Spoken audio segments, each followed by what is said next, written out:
So today I will be reviewing for you the Pecron E2000 solar generator.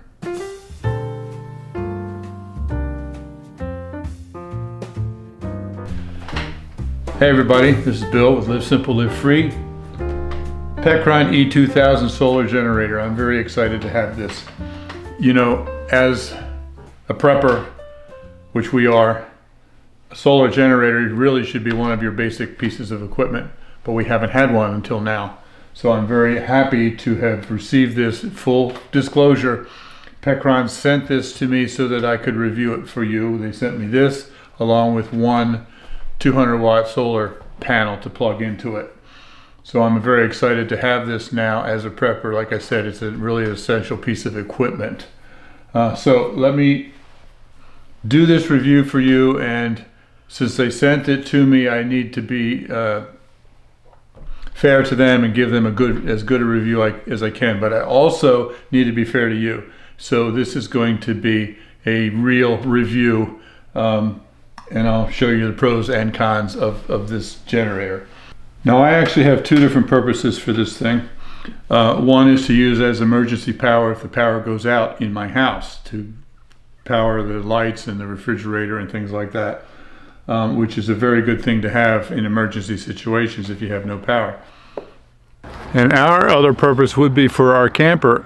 If you watch our channel at all, you know that we just bought this box truck about 2 weeks ago, and it's an old U-Haul truck, and we are planning on converting it into a camper. And our plan is to eventually put a complete solar system in this truck, but until we can do that, this solar generator is going to work perfectly to be able to use this truck to go camping or traveling, RVing, whatever.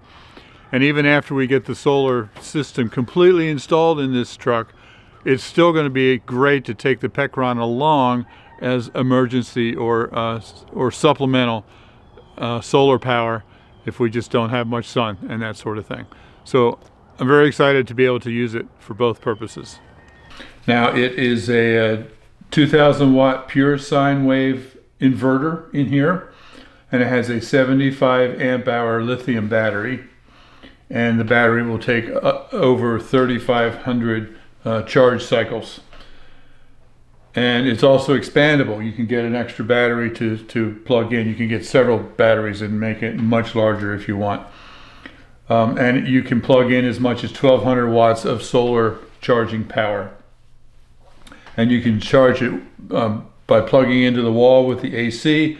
You can charge it through the solar panels, or you can charge it through the DC plug in your car while you're driving.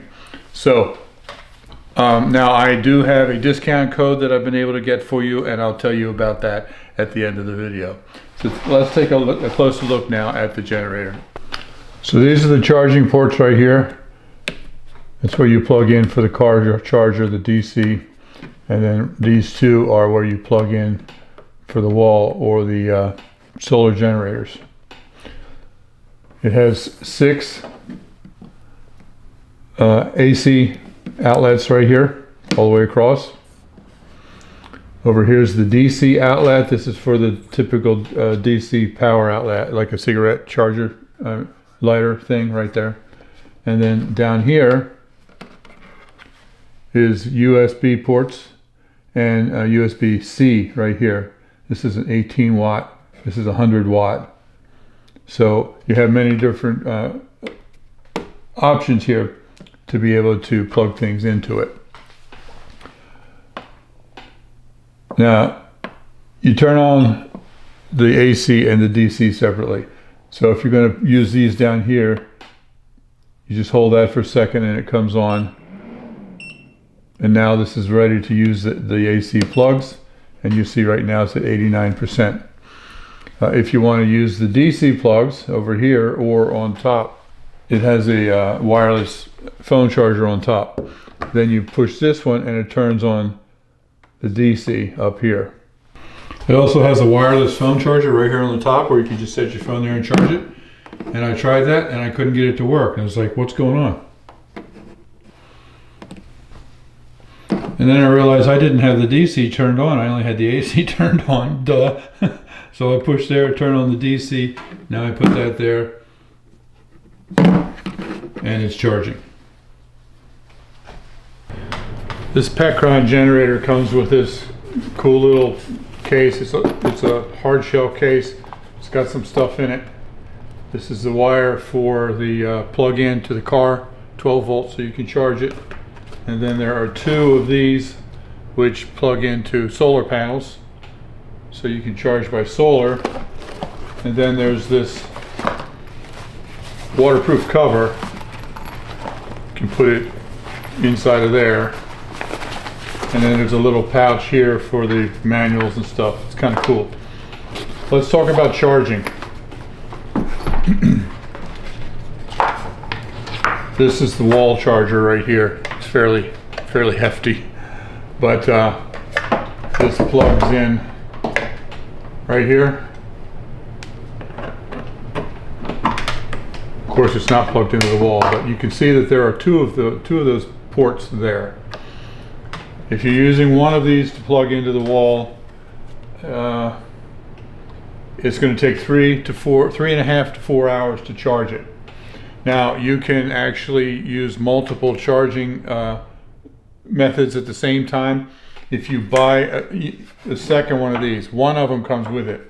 If you buy a second one and plug it in right there, then it changes. It takes it from 3.5 to 4 hours down to 1.5 to 2 hours. So if you want to charge it in the wall really fast, you can get a second one of these and charge it that way.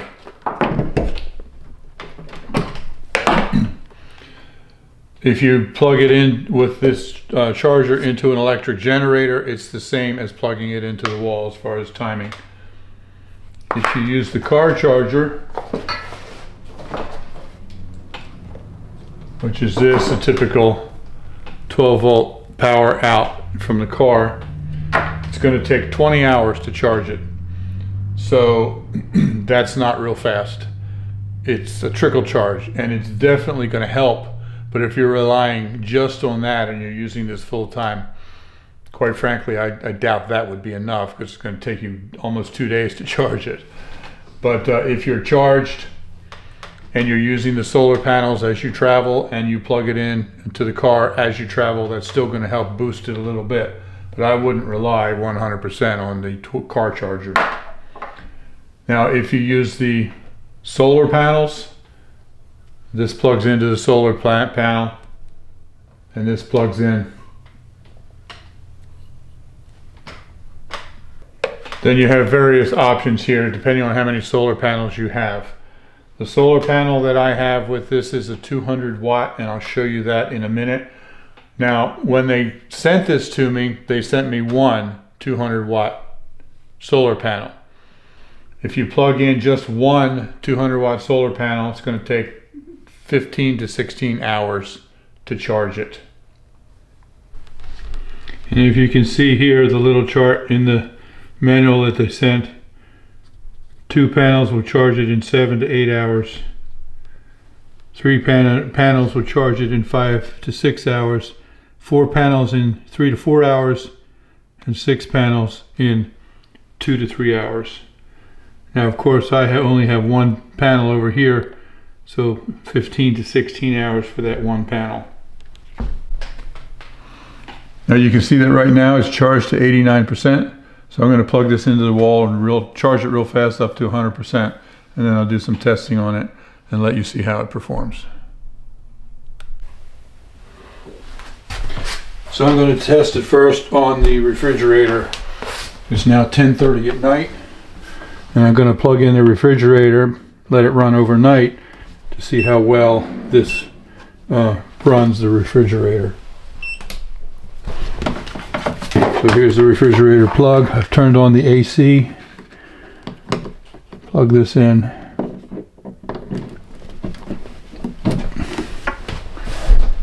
Okay, so you can see right here, it's pulling 0 watts because nothing's on. As soon as I open the door, watch what happens to the watts. The light has now come on and it's gone up to 44 watts just from the light.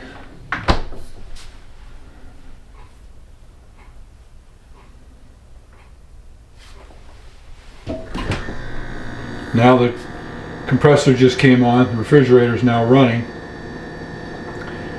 And you saw a surge there when it first started, and now it's running at 120, 130 watts that it's drawing. And when I open the door to turn on the light, it jumps up to 160, 170 watts. So now I can see that it's working, and I can see how much draw it's got.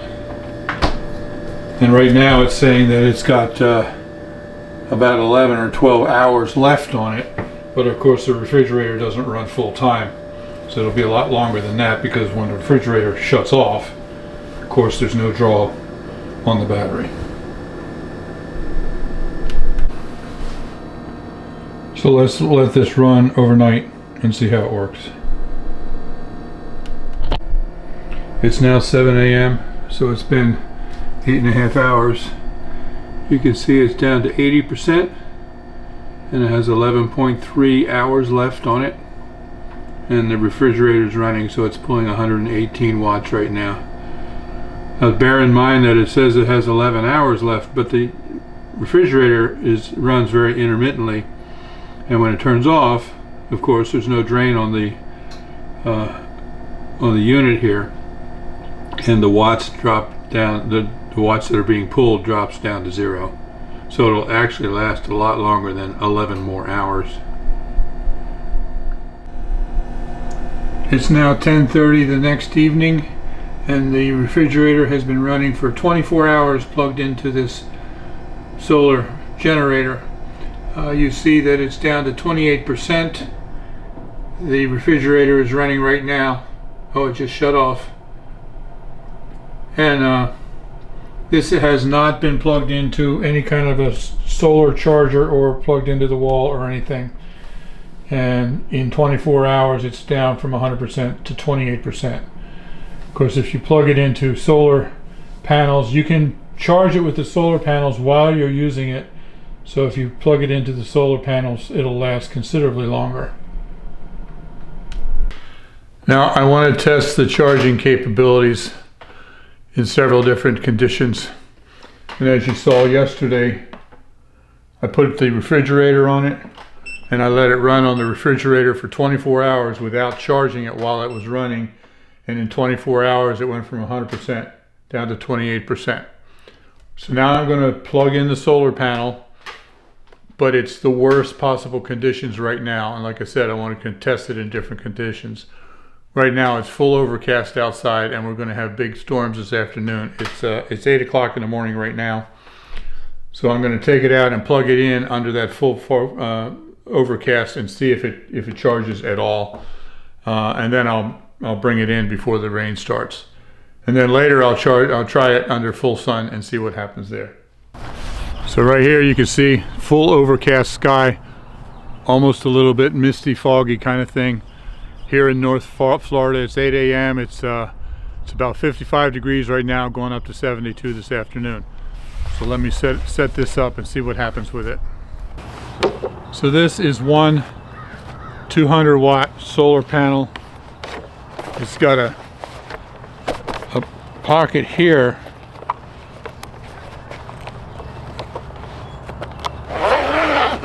where the wire goes, and a manual.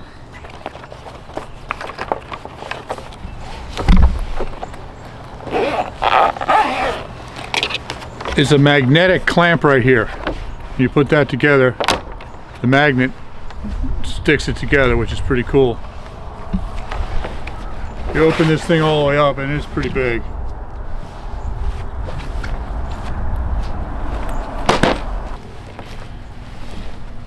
And then it's got legs here on the back. They snap shut right there. And there's 3 of them. One on each end. And one in the middle.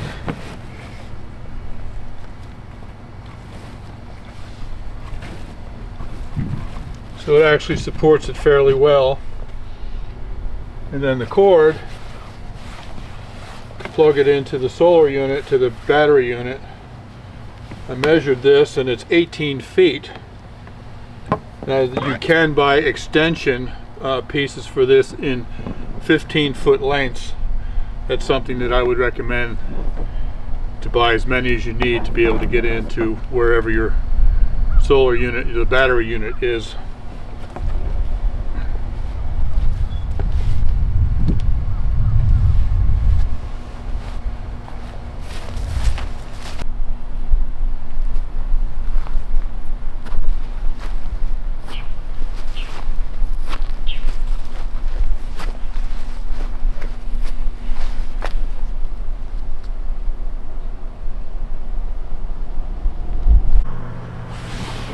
Okay, so I've got the power station now up here in the porch, underneath of the covered porch, in case it starts to rain. It's not supposed to rain until this afternoon, but it sure looks rainy out here to me, so I got it protected in case it starts to rain. You see right now we're at 27%, and to tell you the truth, in this heavy overcast I'm not expecting much, but let's see what happens here. I plug in the solar generator, the solar panel. Okay, looks like we're getting, even in the clouds, we're getting 9 to 10 watts of input, which is actually kind of amazing to me. So now I am going to let this sit here at least 4 hours or 5 hours until this afternoon, when the threat of rain gets heavier, and we'll see what happens, starting at 27%, and we'll go up from there. Looks like I'm getting consistently between 9 and 11 watts of charge. Heavy overcast skies.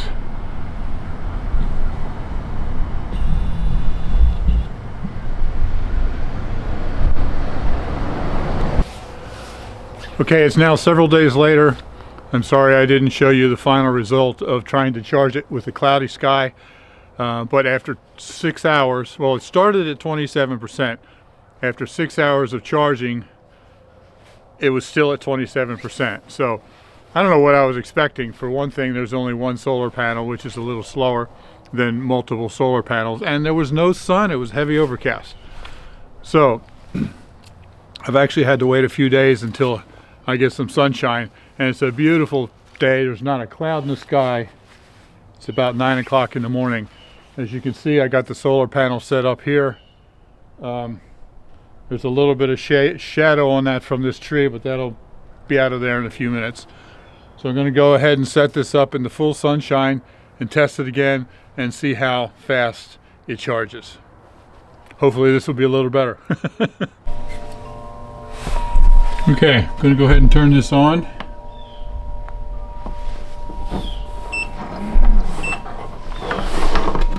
And plug this in and see what we get here. Well, right now it's at 52%.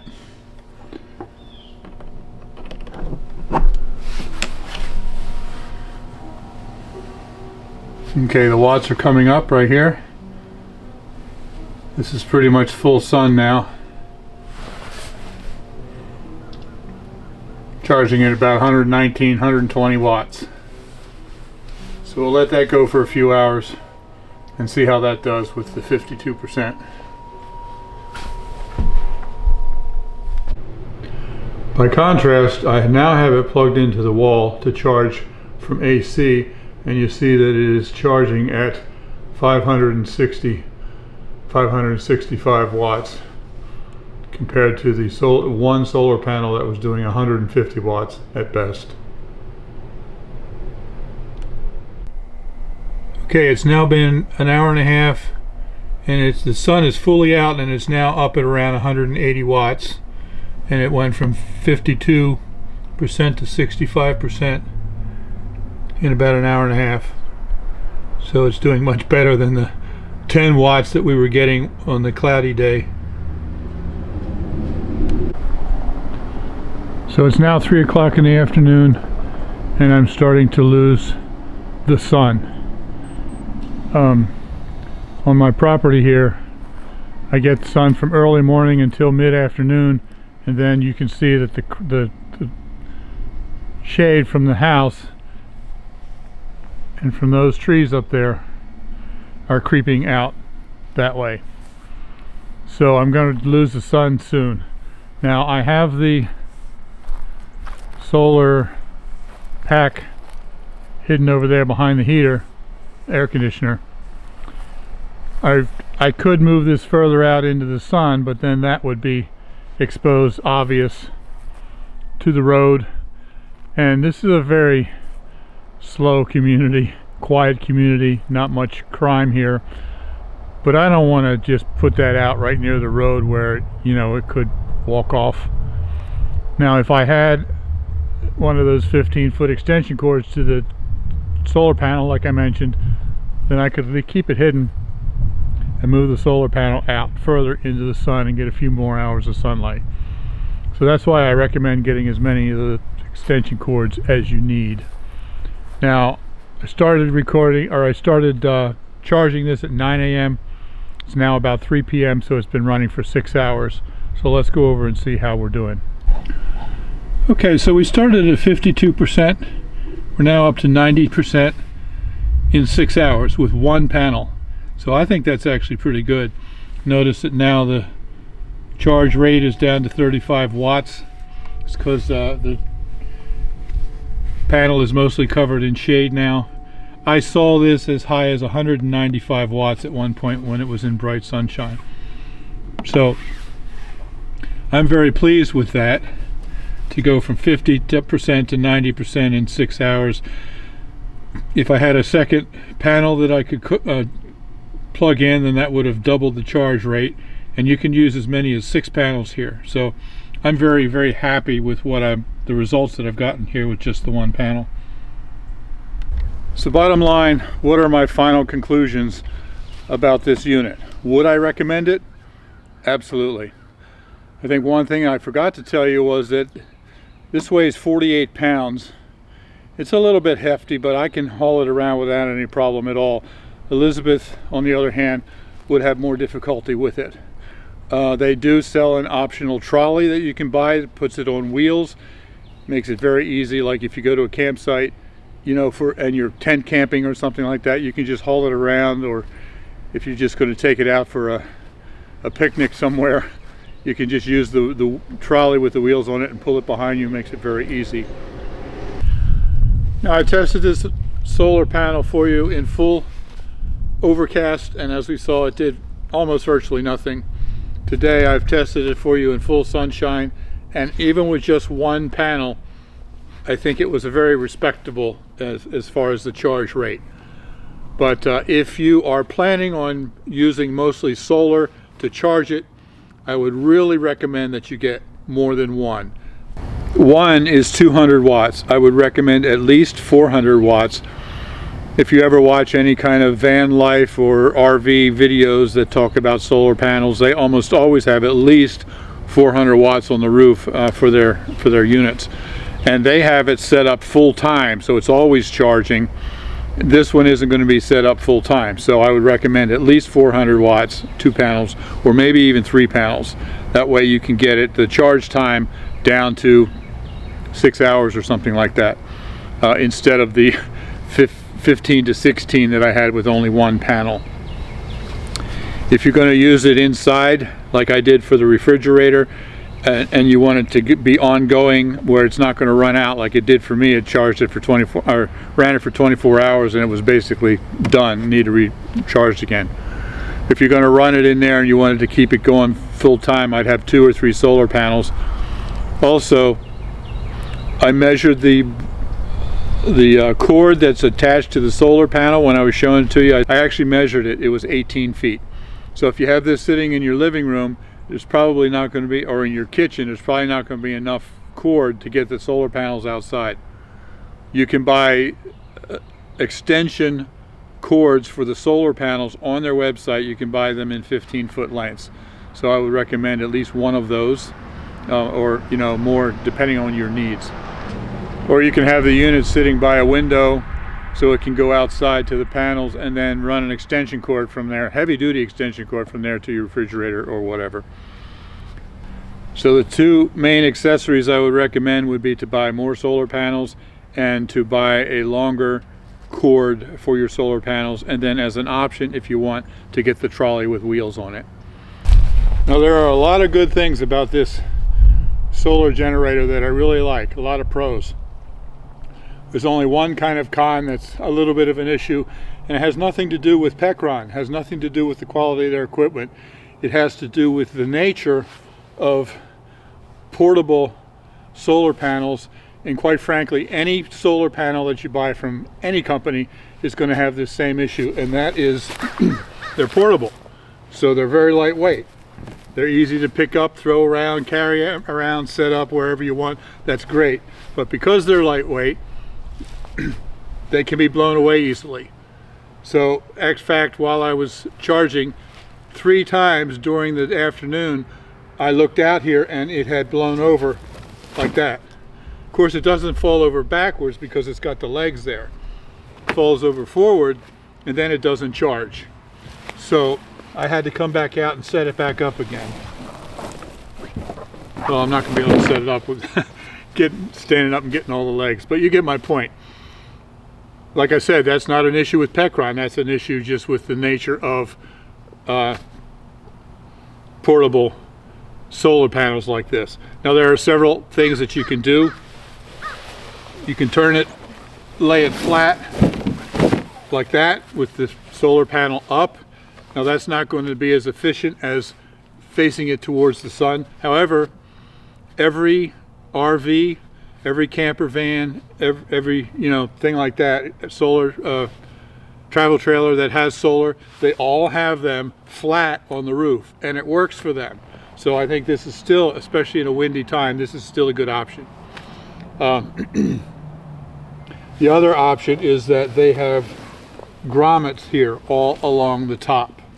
So you can just set up, like put bungees in the grommets and bungee it down to hold it in place. Or you can maybe hang it in a tree or put a few nails across and hang it from the holes in the grommets on the nails, and that would keep it in place as well.